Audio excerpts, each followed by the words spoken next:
Aujourd'hui, plein de questionnements et des débats importants sont évoqués, en particulier le vocabulaire utilisé pour désigner les personnes handicapées.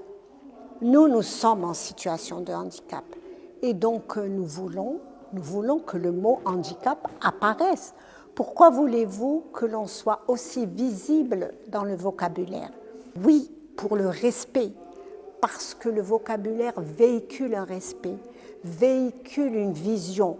Quand on appelle les enfants atteints de trisomie 21, quand on les appelle les Mongols, c'est vraiment un vocabulaire qui est blessant, qui octroie à ces enfants une différence qui les humilie. Et donc, arrêtons d'utiliser un vocabulaire d'infirme, d'impotent, malade mental.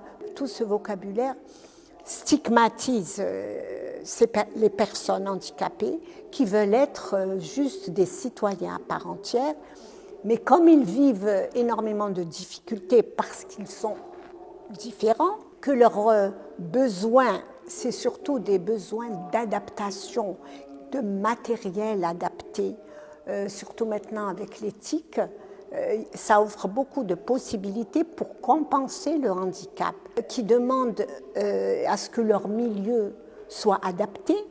Je donne l'exemple des autistes qui n'aiment pas les lumières trop criantes, qui n'aiment pas le bruit.